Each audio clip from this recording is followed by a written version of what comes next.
AITA for not inviting my brother's girlfriend to Thanksgiving after she ruined last year's dinner.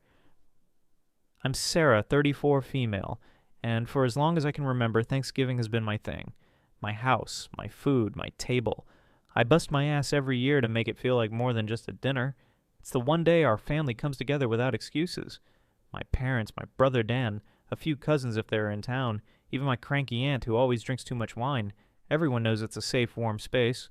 Or it was until last year. Dan, 31 male, started dating Sophie, 29 female, about a year before that. She was his first serious girlfriend in a long time, so I tried to be welcoming. He really seemed to adore her. She's one of those clean-eating, yoga at sunrise, organic or die people. Cool, whatever, you do you. I don't care if someone doesn't eat gravy because it's toxic sludge. But what I did care about was the way she came into my home and acted like she owned the place.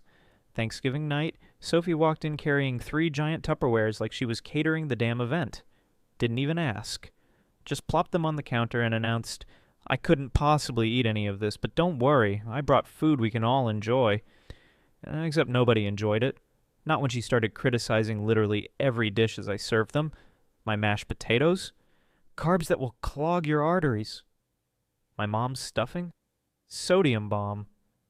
My pecan pie that I make every single year because Dad loves it? Basically poison. It wasn't just the words, it was the smug little smile like she was educating a bunch of cavemen. And Dan. God, he just sat there silent, avoiding my eyes, like if he pretended not to notice it wouldn't sting. But I noticed. My parents noticed. Hell, even my aunt, halfway through her 3rd glass of Chardonnay, noticed. By the time dessert rolled around, Sophie had pulled out her pumpkin chia pudding and tried to pass it around. Nobody touched it. She huffed, muttered something about how we were choosing disease over health, and sat there spooning it into her mouth while the rest of us tried to pretend the night wasn't ruined. After everyone left, I cried while washing dishes. It wasn't just about the food. It was about respect. About someone coming into my home and making me feel like I wasn't good enough. Like years of tradition meant nothing. I promised myself right then, next year Sophie would not be at my table. Hey guys, real quick before we keep going, don't forget to sub and drop a like if you're enjoying the story. And tell me what you think in the comments. I'll feature the best one in the next video. The months after that, Thanksgiving felt heavier than they should have. Normally the holiday glow carries me through the winter. I love looking at photos, remembering little jokes from dinner, or texting with family about recipes they want me to send. But this time, every time I thought about it, my chest tightened. I could still hear Sophie's voice calling my pecan pie basically poison. Dan didn't bring her around much after that, and honestly, I was relieved. But when he did, the air changed. Sophie has this way of walking into a room and making it feel like everyone else is doing a life wrong. She'd side-eye my coffee if it wasn't oat milk. She'd make comments about my parents' processed snacks if they had cheese and crackers out. Not outright rude, more like these little digs wrapped in fake concern. And Dan, he just let her. I tried to talk to him once, maybe 2 months after Thanksgiving. We were at Mom's house helping her move some furniture, and I finally said it. Dan, I don't know how to say this without sounding harsh, but Sophie really hurt me last year. It wasn't just comments. It felt like she disrespected me and our traditions. He sighed, rubbed his face, and muttered, "She's just passionate about health, Sarah. She doesn't mean to be disrespectful." That hit me hard. Because intention or not, the result was the same. I felt like garbage in my own home. Fast forward to the beginning of this fall. I'd already decided that Sophie wasn't welcome this year. I didn't make a big announcement, just quietly left her off the invite list. When I texted Dan to confirm the guest count, I wrote, "Just you, right? Looking forward to it." His reply made my stomach flip. Sophie's excited, too. I stared at my phone for a good 5 minutes before typing back, "Dan, I need to be clear. Sophie isn't invited this year. Last year was awful for everyone. I'm not doing that again." Silence. Then hours later, "You can't just uninvite my girlfriend. She's part of my life." That was the moment I realized this was about more than food. It was about boundaries, about me taking back control of something sacred to me. So I stood my ground. "Dan, this isn't about your relationship. It's about respect in my home. You're always welcome. Sophie isn't." The next morning, my phone buzzed with a message from Sophie herself. "Hey, Sarah, I think there's been some misunderstanding. Don't worry. I'll bring some healthy options this year so everyone can actually enjoy the food. See you Thursday." I nearly dropped my coffee mug. She wasn't asking. She was announcing. I sat there rereading Sophie's message, heart pounding like she'd just barged through my front door instead of sending a text. The nerve of it. See you Thursday. Like my house, my holiday, my rules didn't matter one bit. I typed back slowly, deliberately. Sophie, there is no misunderstanding. You are not invited. Last year was extremely disrespectful to me and my family. This is not about food. It's about respect. Please do not come. 3 dots appeared. Disappeared. Appeared again. Finally. Wow. I had no idea you were so close-minded. I was trying to help. Your family deserves better than processed sugar and salt bombs, and I thought you'd appreciate someone raising the bar. Guess not. Honestly, you should be thanking me for caring about everyone's health. I almost laughed, thanking her for humiliating me in my own kitchen. Dan called me later that night. His voice was tight, strained. Sarah, why are you doing this? Sophie feels attacked. She thinks you hate her. I don't hate her, I said, my throat burning with frustration. I hate how she treated me, how she treated all of us. Dan, she called Dad's favorite pie poison. She made Mom's stuffing sound like a death sentence. Do you realize how humiliating that was? He was quiet. For a moment I thought maybe it had finally sunk in. But then he sighed. She's intense sometimes. But she cares. Can't you just let it go for one day? No, I said flatly. I'm not sacrificing the one tradition I've kept alive for this family just so your girlfriend can lecture us over mashed potatoes. There was a pause and then Dan snapped, You're being dramatic. She's coming with me whether you like it or not. That broke something in me. Then don't come, I said. My voice shook, but I meant it. If she's more important than your family's peace, then you both can stay home. Click. He hung up on me. For the next 2 days, I kept getting messages from Sophie. Paragraphs about toxins, heart disease, obesity culture, screenshots of articles I didn't ask for. At one point, she sent me a YouTube link titled The Truth About Holiday Food Lies. It wasn't just annoying. It was invasive. Every ping from my phone made my stomach churn. She wasn't just trying to argue, she was trying to wear me down. And then, the kicker. Wednesday morning, the day before Thanksgiving, I opened Facebook and nearly choked on my coffee. Sophie had posted a status. Headed into a toxic food battlefield tomorrow, but don't worry, health will prevail. Grateful for the chance to show people a better way. She'd tagged Dan, and me. The comments were already rolling in from her wellness friends. So brave of you to educate them. Good luck with the junk food addicts. It felt like a public ambush. By the time Sophie's little Facebook post made the rounds, I was done. Not just annoyed. Done. I'd spent an entire year dreading this exact scenario, and now here it was. She wasn't just barging into my holiday. She was dragging it into public like a performance piece. That night, I sat at my kitchen table surrounded by grocery bags and handwritten recipe cards. I should have been excited, planning out the timing of the turkey, deciding when to put the pies in the oven. Instead, my phone kept buzzing with notifications. Sophie's friends clapping for her, a few distant cousins asking me, what's going on with Dan's girlfriend? It felt like a spotlight was on my house before the holiday even started. I finally called Dan. No text, no middleman. I needed to hear his voice. Dan, enough, I said the second he answered. Sophie is not welcome. If you bring her here, I will not let her in the door. I need you to understand that. He groaned like I was a toddler throwing a tantrum. Sarah, do you hear yourself? You sound insane. It's just food. No, it's not just food, I snapped. My voice cracked, but I didn't care. It's about the way she talks to us, the way she treats our traditions, the way she made me feel like dirt in my own kitchen. You didn't stand up for me last year, and you're not doing it now, and I'm telling you, I won't let it happen again. Silence. For a moment I thought maybe he'd cave, but then he muttered, If you slam the door in her face, don't expect me to come back either. I felt my stomach drop. My own brother was choosing her over me, over family. Then so be it, I whispered. And I hung up. The rest of that day was a blur of emotion, rage, sadness, disbelief. I'd always thought Dan and I were unshakable. Growing up, it had been the two of us against everything. Now it felt like I'd lost him to someone who couldn't even eat a slice of pie without making a speech about insulin spikes. Later that night, while I was rolling pie crust, my phone buzzed again. Sophie. I can't believe how hostile you're being. Dan deserves better than this kind of toxic environment. If you can't handle me making a few healthier dishes, maybe you're the problem." That was the moment something inside me flipped. It wasn't going to be just about keeping her out anymore. No! If she wanted a war, if she wanted to turn Thanksgiving into her battleground, then fine.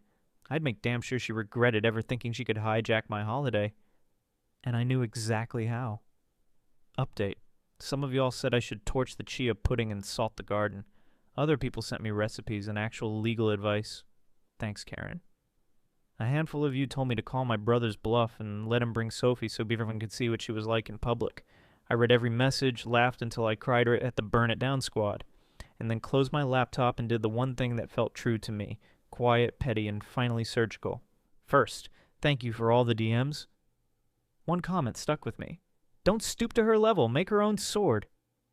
That line kept twitching in my brain. I wanted revenge that felt like a mirror. Not violence, not financial sabotage, but something that used Sophie's own performance style against her. If she wanted to make everything about virtue signaling and public moralizing, I'd show her what it looks like when your image collapses on its own stage. Here's what I did, step by step. Not a how-to, just what I faced and why I chose it. I printed her posts, not the supportive ones, her public smarms where she'd call our turkey culinary malpractice, her Facebook post about marching into a toxic food battlefield, and a couple of DMs she'd sent to friends bragging about educating us. I put them in a simple photo album and sent it, anonymously, to the owner of the boutique yoga studio where Sophie teaches classes, and to 3 of the wellness influencers who'd been liking her brave posts. I included short, factual captions, dates, screenshots, exact quotes, no embellishment, just receipts. Why the studio? Because Sophie sells authenticity. Her whole brand is compassionate teacher who uplifts.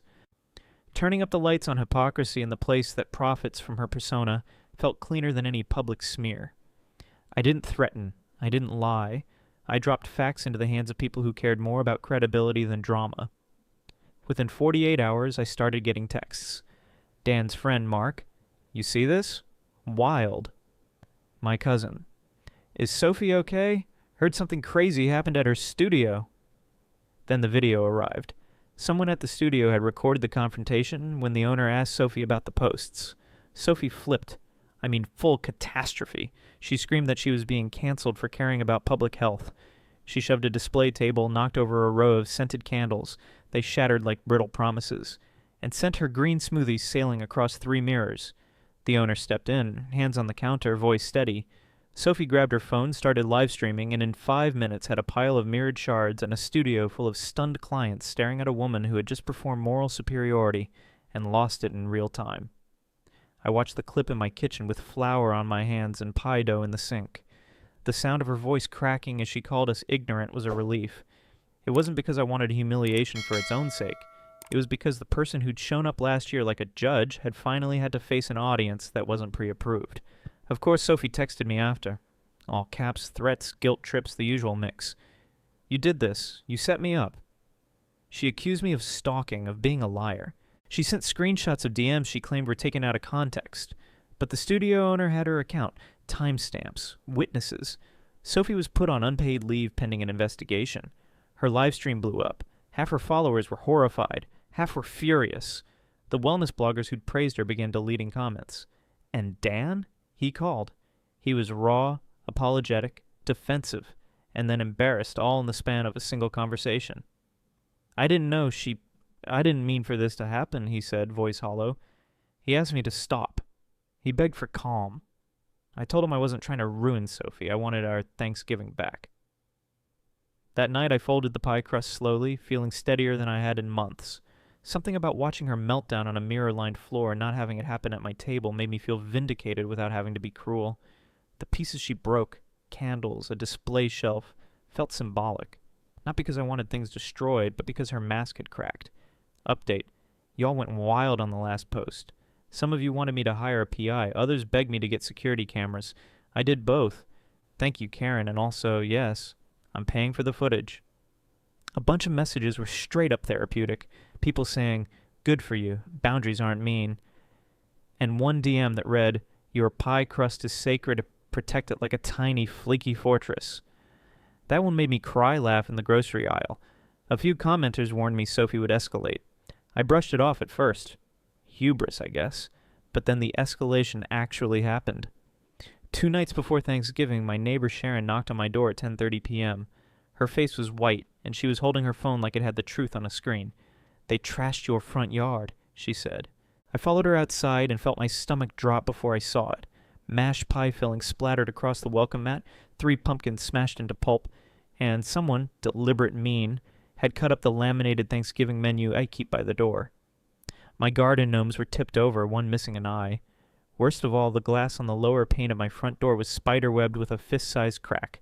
A jar of something green and foul, Sophie's superfood residue, I guessed, was smeared along the porch railing. My hands went numb. I picked up the shredded menu. My handwriting. My heart had this slow, awful thud in it, like someone hitting the inside of a drum. Whoever did this didn't just want to be seen. They wanted to make me feel invaded. I called the non-emergency line because I wasn't going to let emotion drive me into illegal theatrics. Officer Ramirez was kind. No sirens, just a clipboard and practical questions. "Do you have any enemies?" he asked, trying to keep it light.